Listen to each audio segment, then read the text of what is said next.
एक साल में ही 1 लाख के लगभग फॉरेस्ट फायर अलर्ट्स चले जाते हैं।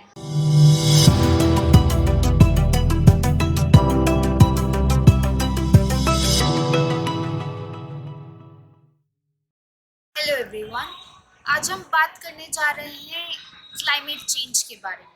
क्लाइमेट चेंज एक ऐसा टॉपिक है जो आप सब ने सुना है, आप इतने सालों से सुनते आ रहे हैं, समझते आ रहे हैं, देखते आ रहे हैं। और इसको मैं स्टार्ट करना चाहूँगी एक कोट के साथ जो कहता है कि no challenge in this world is more dangerous or important for the future generation than the climate change। जी हाँ, क्लाइमेट चेंज एक ऐसी चीज है जिसको हमें राइट नाउ देखने की जरूरत है, हमें इस वक्त देखने की जरूरत है और इस वक्त हैंडल करने की और टैकल करने की जरूरत है क्लाइमेट चेंज को। और ये आप कैसे कहेंगे कि हाँ क्यों जरूरत है? क्लाइमेट चेंज का इम्पैक्ट हमारे ऊपर हम दो रिसेंट एक्टिविटीज के थ्रू देख सकते हैं जो कि बहुत सीवियर है और खतरनाक भी है। जैसे कि मैं पहली बात करूं कि गेहूं की फसल जो है, टेम्परेचर स्ट्रेस के कारण उसकी फसल को बहुत इम्पैक्ट हो रहा है। अगर आपको कुछ डेटा दिया जाए तो हर 1 डिग्री सेल्सियस टेम्परेचर राइज के साथ, यानी कि जब भी 1 डिग्री सेल्सियस टेम्परेचर बढ़ता है तो उसके साथ साथ आपकी 10% जो गेहूं की फसल है उसकी यील्ड कम हो जाती है, उसकी पैदावार कम हो जाती है। और ये आप सोच ही सकते हैं कि ये टेम्परेचर चेंज अब किस तरह आपके खाने की चीज़ को अफेक्ट कर रहा है। आप टेम्परेचर के बढ़ने से, क्लाइमेट चेंज, ग्लोबल वार्मिंग की वजह से आप घर में एसी तो लगा सकते हैं, लेकिन जब ये आपके खेतों में पहुंच गया है और इस टेम्परेचर स्ट्रेस की वजह से आपके खेत की फसल, और अगर नॉर्थ इंडिया की बात करी जाए तो वीट ही एक ऐसा मेन क्रॉप है जो आप और मैं खाते हैं। तो ये वक्त है कि आप समझें कि किस तरीके से ये टेम्परेचर चेंज, ग्लोबल वार्मिंग और पूरा क्लाइमेट चेंज का जो दौर चल रहा है और इस पे बहस चल रही है और गवर्नमेंट्स अभी भी इस पर कोई कंक्लूजन इफेक्टिवली एक्टिव नहीं हो पाई है जितना होना चाहिए था।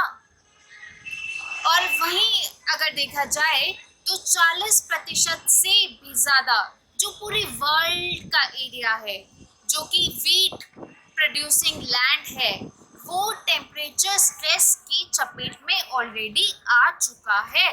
40% से ज़्यादा ज़मीन का एरिया इस टेम्परेचर स्ट्रेस में है, यानी कि वीट की, गेहूं की जो पैदावार है वो ऑलरेडी आपकी टेम्परेचर से अफेक्ट हो रही है।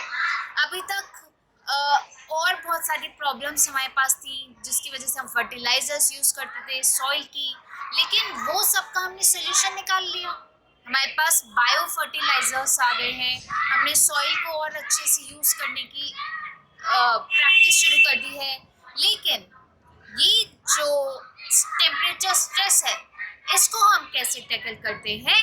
वो क्या सिर्फ पेरिस क्लाइमेट समिट ही इसका एक सोल्यूशन है, या आपको और मुझे भी इसके लिए ध्यान देने की आवश्यकता है? क्लाइमेट चेंज का अगर हम दूसरा रूप देखें, जो ये प्रकृति ने, हालांकि हमारे द्वारा ही ये टेम्परेचर क्रिएट किया गया है, उसका दूसरा विकराल रूप है फॉरेस्ट फायर्स।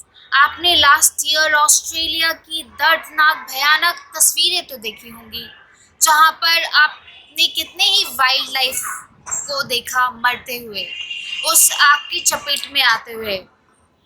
और वही हाल अब हमारे इंडिया का हो गया है।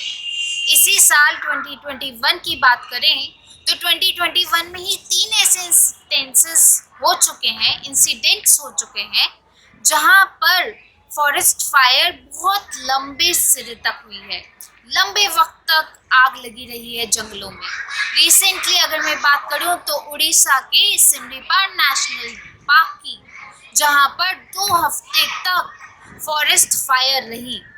हालांकि अगर देखा जाए तो फॉरेस्ट फायर कोई नया फिनोमेना नहीं है और ये कोई पहली बार जंगलों में आग नहीं लग रही है, लेकिन ये हमारी चिंता का विषय इसलिए बन जाता है क्योंकि ये फॉरेस्ट फायर्स बहुत फ्रीक्वेंसी में बढ़ गई हैं। फॉरेस्ट सर्वे ऑफ इंडिया की बात करें तो 2019 की रिपोर्ट में उसने बताया कि 2014 से 2017 तक ही 2.5 लाख से ज़्यादा हेक्टेयर जो ज़मीनी इलाका है वो फॉरेस्ट फायर की चपेट में आया, वो फॉरेस्ट फायर से अफेक्ट हुआ। और वहीं जब रिसेंट हम उड़ीसा की बात करते हैं तो उड़ीसा में आपको पता होगा कि ट्राइबल पॉपुलेशन भी काफ़ी ज़्यादा फॉरेस्ट पे डिपेंडेंट है। तो ये सिर्फ जंगल और प्रकृति तक का टॉपिक नहीं रह गया है। जब ट्राइबल्स का मुद्दा आ जाता है और वो ऑलरेडी हमारे लिए बहुत इम्पोर्टेंट है क्योंकि दे हैव डिफरेंट कल्चर जिसको सरकार प्रोटेक्ट करने की कोशिश करती रही है, लेकिन जब उनके जीवन पर ही आँच आ जाए, आप जैसे बात करें हो tribe, Lodhia tribe, Bhotia tribe, ये सब उड़ीसा के इम्पोर्टेंट ट्राइबल्स हैं। इनकी डायरेक्ट लाइफ अफेक्ट हुई है सिर्फ एक सिमलीपाल नेशनल पार्क की फॉरेस्ट फायर से। और जो फॉरेस्ट सर्वे ऑफ इंडिया ने बताया है उसने बोला कि 3 ऐसे प्रदेश हैं, 3 ऐसी स्टेट्स हैं जो बहुत ज़्यादा अफेक्टेड है इस फॉरेस्ट फायर से, जैसे उत्तराखंड, हिमाचल प्रदेश, महाराष्ट्र और उड़ीसा। लास्ट ईयर की रिपोर्ट में जो 2019 का फॉरेस्ट सर्वे ऑफ इंडिया की रिपोर्ट थी उसमें ये भी बताया गया कि मिजोरम, त्रिपुरा और नागालैंड और असम, ये नॉर्थ ईस्टर्न रीजन ऐसे हैं जहाँ पर फॉरेस्ट स्पॉट्स, फॉरेस्ट फायर के जो मेन पॉइंट्स हैं वो बहुत ज़्यादा और बहुत फ्रीक्वेंसी में मिले हैं। पूरा रिपोर्ट ये कहती है कि 2.5 lakh hectare land forest fire से प्रभावित है और एक साल में ही आप अंदाज़ा लगाएंगे कि एक साल में ही 1 लाख के लगभग फॉरेस्ट फायर अलर्ट्स चले जाते हैं इन जंगलों के लिए। और उसके साथ साथ वहाँ की वाइल्ड लाइफ कैसे अफेक्ट होती होगी। हिमाचल के कुल्लू में, शिमला में बहुत लंबे अरसे तक 2021 की शुरुआत में ही फॉरेस्ट फायर रही।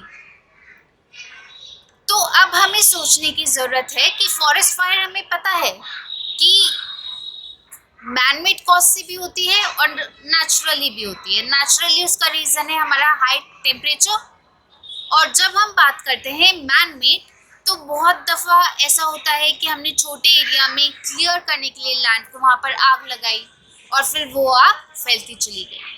पर ये पत्तियाँ जो सूख रही हैं और ये सॉइल में आपके डिकम्पोज नहीं हो रही हैं and these dry leaves leading to forest fires. और चौखानी बात यह है कि फॉरेस्ट फायर्स फरवरी और मार्च के मंथ में हो रही है। जो फॉरेस्ट फायर्स आपके जून जुलाई जब समर बहुत ज़्यादा टेम्परेचर रहता था तब होती थी, वो फॉरेस्ट फायर्स अब आपके फेब और मार्च में पहुंच गई हैं। सिर्फ और सिर्फ जो सबसे बड़ा मुद्दा हर चीज़ का सामने आता है, कॉज आता है, वो है आपका high temperature, increase in temperature, जिसके लिए पेरिस क्लाइमेट समिट भी आया। अब ये आपकी और मेरी बारी है कि हम कैसे अपने छोटे छोटे स्टेप्स, अपने छोटे छोटे प्रोसेस से कैसे इस टेम्परेचर को बढ़ने से रोक सकें और हम अपना पार्ट कैसे प्ले करें, अपने आप को कैसे अपना कंट्रीब्यूशन कैसे दें इस एनवायरनमेंट को, इस खूबसूरत प्रकृति को बचाने के लिए और अपनी फ्यूचर जनरेशन को एक अच्छा एनवायरनमेंट देने के लिए।